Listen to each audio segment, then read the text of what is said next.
nothing. Jeez. Kiddo's really sleeping. Okay, whatever. I gotta dive into this car and tell you what's going on here. We are in a Lamborghini Urus.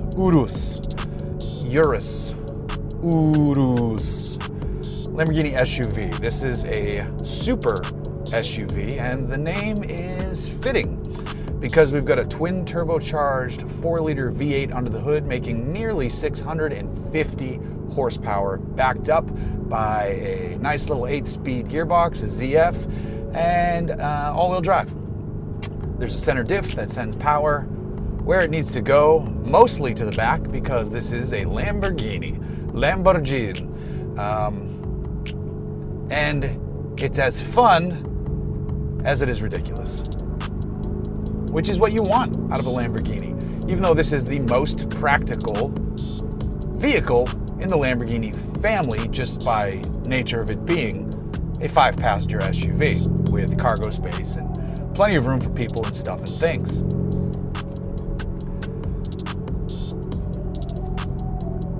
Even with all that, though, it is still a ridiculous machine. It has the anima, the driving modes down here on this large stock to my right.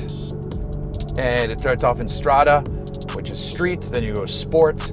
Corsa is for the track. It relaxes traction control and just kind of gets buck wild and all that stuff. The exhaust gets louder, everything sharpens up. After that, though, because it's an SUV, you have a mode called Sabbia, which is sand. You have Terra, which is dirt, and Neve, which I believe is snow.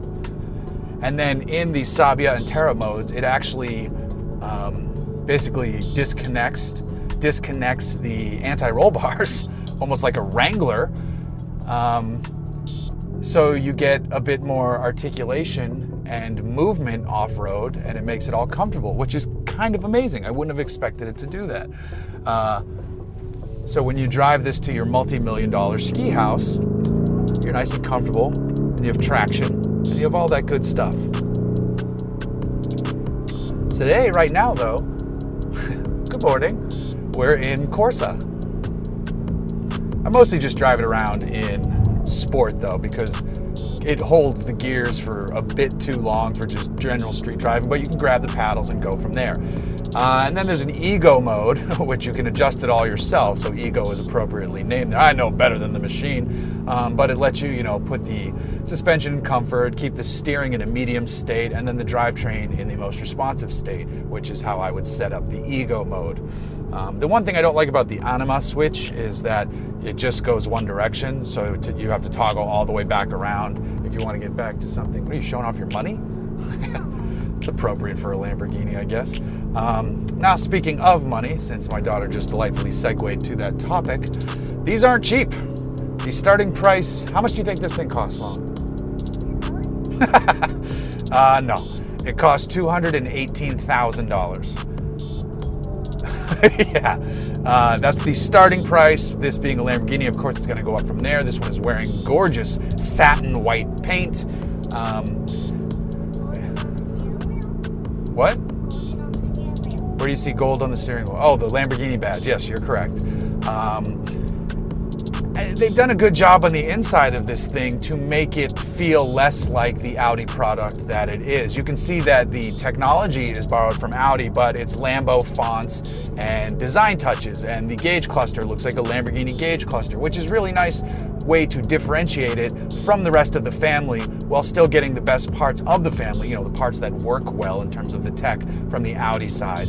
But it does look and feel like a Lamborghini in here. These seats are pretty awesome, yet they're still comfortable. You can stop showing off your money.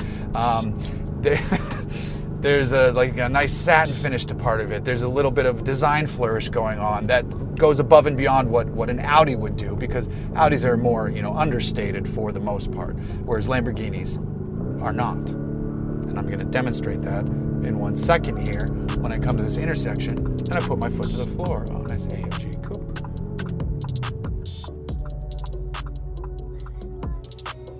That says special event road closed for OC Triathlon. Well, it says October 10th. It is not October 10th. Ready? Hold on.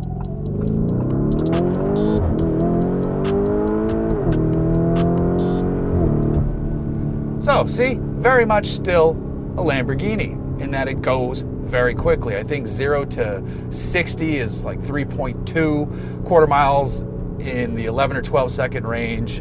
Very fast, very quick, very fun, very comfortable. So this new era of just super SUVs, I'm fine with it. I'm gonna go back to sport, hold on. I'm fine with it because it's almost like a having your cake and eat it too sort of situation, where you have these insanely capable, powerful machines that you can bring your family and friends along, you can take them on trips, everybody can be comfortable, you can still very much enjoy the driving experience. And these machines sell so well that the automakers can continue building the other more ridiculous things.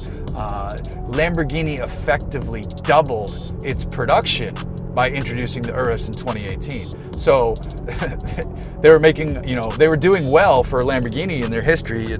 Trace it back to the Gallardo, did amazingly well for the brand. The Huracan, which is an excellent machine, did even better. And then the Urus just blows them all out of the water so that they can continue building ridiculous things. I'm seeing a lot of C8s on the road today. There's one behind us. It's the newest Corvette. So I'm good with these. The DBX from Aston Martin is awesome. The Bentayga it's a really good Bentley. I've never driven a Cullinan, but everybody who drives those has good words to say about the ridiculousness of the Cullinan. The Urus falls right into that same category in that the outside of it, you can tell right away it's a Lamborghini by looking at it, because it's kind of over the top in its design, which you kind of want from a Lamborghini. If you didn't want that, you would pick a different brand. On the inside is still, very familiar Lamborghini touches. From the design of the speaker grille covering has Lamborghini-like elements in the design. So you feel like you're in a Lamborghini. You're just sitting a little taller. You have more people and stuff. You can take it to the grocery store. I mean, you could do that in another Lamborghini, but you can get more groceries in this. And I can appreciate all of that. This is a Lamborghini that works really well, feels really nice inside, and then the price tag keeps it special, because it's $250,000. It's just insane to pay for any vehicle. But when it's a Lamborghini, you go, okay, yeah, that's how much those cost.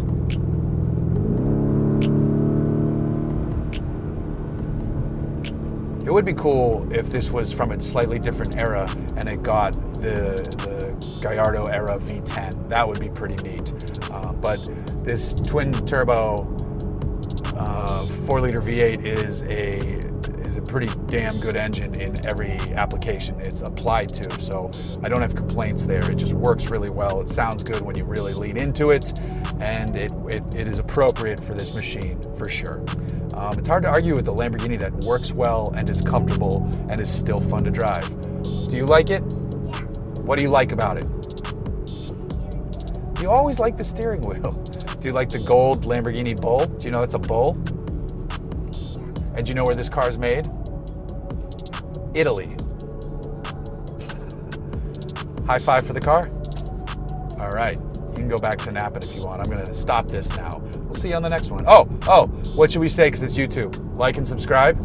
Like and subscribe. Go to blipshift.com to buy some t-shirts and some stickers.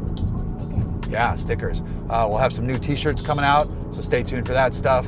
But yeah, like and subscribe, and we'll see you on the next one. Oh, and podcast is coming back, so stay tuned for that. Bye.